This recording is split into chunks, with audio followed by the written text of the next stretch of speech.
good evening, good afternoon. It is good seeing the camera in front of my face again. It has been probably a month or two since I've shot a podcast, but I mean, that is what happens when you're a student in your final year. But luckily that's done, so I can return to just talking about cars, talking to people who love cars. So welcome back to, I don't know if I'm going to dub this season 4 or not, but welcome back to On The Overrun, where it's all about cars, but mainly about the people around it, mainly about the people who make up the industry, who have some interesting stories and just have a massive passion for the mutual object that we all love and gather around. So today I'm in an awesome location. I wish you could see the cars behind me. I'm looking at a very cool old Austin Healey, DBS, 3 E-types. There is quite a few German cars also here, but this is a bit of a British partial club. But anyway, this is Clinton Laude. He is the owner and founder of Laude Classic Cars. Indeed. Yeah. So we'll have a bit of a chat with him today just about his story. You know the drill how it usually goes. So quickly, just interesting for me to rather get the perspective of what kind of cars you really like. If you had to choose between a broken up E-type or the best example of the 190 Evo 2 Mercedes? Yeah, that's easy. That's easy. It would be a Jag. It would be the Jag. Okay, so we are very It would be a British. Jag. Yeah, listen, I'm a bit genetically flawed, so our philosophy here is quite simple. If it leaks a bit of oil, we're allowed on the floor, which sort of qualifies all the British cars. So I get it. I mean, we've got a couple of Mercs here that snuck on the floor, and we've even got a little Topolino here that we're busy doing. But I mean, we're car guys, and we're here because we love cars. The reason why we stick to the British stuff is quite simple. It's the way I mitigate my risk. So when I listen to a Healey or I listen to a Jag or an old Rolls Royce, I listen to it with the purpose of listening to the motor. And each car's got its own sound. Yeah. And you know when something is out of place. Oh, yes. So I'm capable of listening to it and going, okay, I need to do that and I need to do that, and this needs a bit of tweaking. So I can do little cost calculations to what it's going to cost me to bring the car into good nick.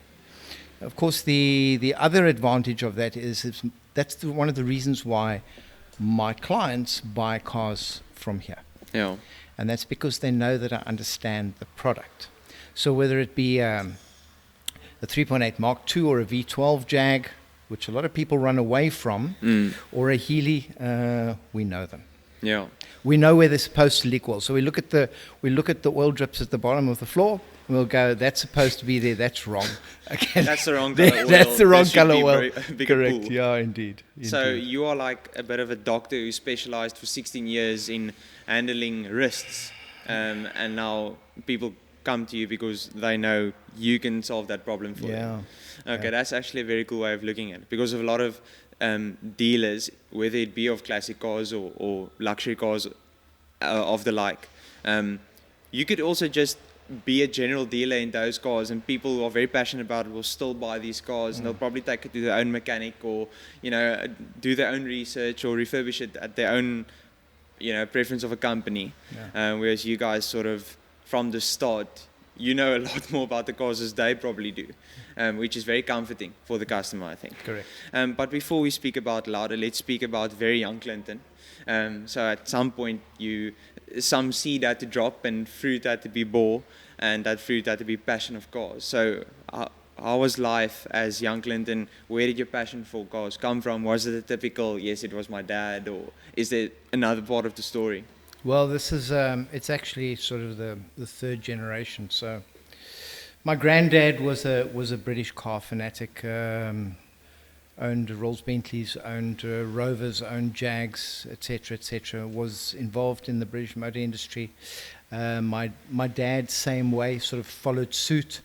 We were allowed a couple of cars on the driveway, but it was always either a Rover, a Triumph, or a Jag. Dad had a very strong leaning towards a Jag brand, obviously because of where he worked, and at a very early age, Dad, you're always working on a British car. Yeah. Especially back in those days. So Dad would always have me at his side, and I was always working under the car. And in fact, some of my memories go back to the ages of as little as I think it was about 2.5 years old, lying under a car with my dad, and my dad having a conversation with me. So I have a lot of fond memories of my dad. In fact, Dad's still around, but I have a lot of fond memories as a youngster with my dad, and he was always too keen to sort of help me along or assist me in my genetic flaw. And so life went on, and I think when at a very early age, I was still at school, I was reminded that I wasn't a rich wine farmer's son, and that if I wanted a car, we better start building it. What a realization. So I had finished restoring my own car at an age when other guys hadn't even owned their first cars yet. So I was very, very fortunate. It happened to have been a Jag. So at that stage, I'd already done motors, I'd done bodywork, I'd done interiors, I'd done door seals, which in those days were unobtainable. Yeah. And we actually made them. And they had to look perfect, and they had to look correct. And preparing the woodwork on the inside of the Jags is an art on its own. Yeah. You've got to be very careful how you handle the veneers. And I was a very fortunate guy. Somebody came along and made me an offer for my Jag that didn't make sense back in those days, and it ended up being a very good investment, thanks to my dad. So it was an introduction to that. Obviously, as everybody knows, I was involved with the Jaguar brand. I only left them recently to start Laude Classics, and that in itself was a fantastic journey. It taught me everything about not just the old cars, but the new cars. And Jag had this amazing history. Motorsport was genuinely in their blood. And they had their ups and their downs. We had Leyland come along and sort of put that black mark, that black fingerprint on the history. But before then, Jag was run by very, very passionate people who believed in the product, who loved the product. They created these really functional cars that were driven by the elite and the not so elite, because the Mark IIs were the cars that were driven by British criminals. They were so quick, agile, best brakes around. So very, very interesting history. And it was, I think that's what also connected with me, was the fact that these cars have got this wonderful history. And they put a smile on your face, and they sort of driven by the regal and driven by the criminals. What a cool car to have. What a mix. Yeah, what a mix. I think it's interesting looking at a lot of brands. Maserati pops up in mind. I think like Jag, a lot of brands started out with very passionate people, and ultimately the cars had to satisfy a need or scratch an itch. And maybe you find so much similarity or favor or passion with or you share so much passion with the previous owners of Jag or founders, because they have the same sort of itch to scratch or need to satisfy. But at some point, looking at car brands today, like your higher-end supercar brands or such, unfortunately, businesses have to be run, and people have to be paid, and that sort of aspect of car brands do take away of the passion, and the cars become a lot more, that's why you get so much sharing of bases of cars, where you get 7 cars in a line who basically have the same chassis and engine, but just different interior parts. That sort of intricacy or passionate part about car brands sort of get lost when the businessy side of it. Quite correct. I always say cars these days are incredibly capable. There's no getting away from it. They've got ABS, EB. You mentioned the acronym. They've got them, and they come out with Bluetooth, and they look after all your needs. You break down somewhere, it will send a signal. Or, it does all these amazing. But unfortunately, cars they've lost their soul. And I think the beauty about the cars of this era, of the era that we're into, the destination was not the objective. The journey was the objective. So when mom and dad packed to go away on holiday at the end of the year, The holiday started when you packed the car and you got in and you drove. These days, it's all about getting to Plettenberg Bay. So kids will be stuck with earphones in their ears and they can't wait. It's like, are we there yet? Yeah. So the actual drive is now a burden. It's Whereas just a back formality. then, the journey was part of the whole thing. That's you know? a good point. And I think what's happened is cars have become a bit impersonal. It's like an appliance. They're very good. I've got a fridge at home. It keeps the beer cold, prevents the cheese from going off. It does all those things. But I don't lie awake at night wanting one. I don't lie awake at night wanting a microwave or a fridge. Yeah.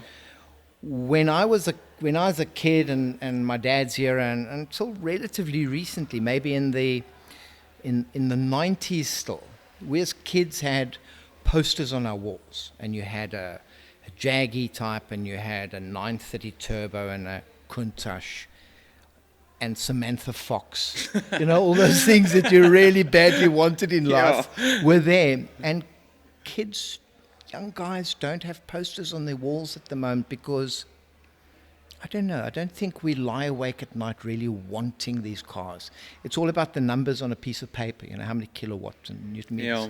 Not really about the drive. So it's sad, but that's what puts a smile on my face every single time we get into one of these cars. It's cool.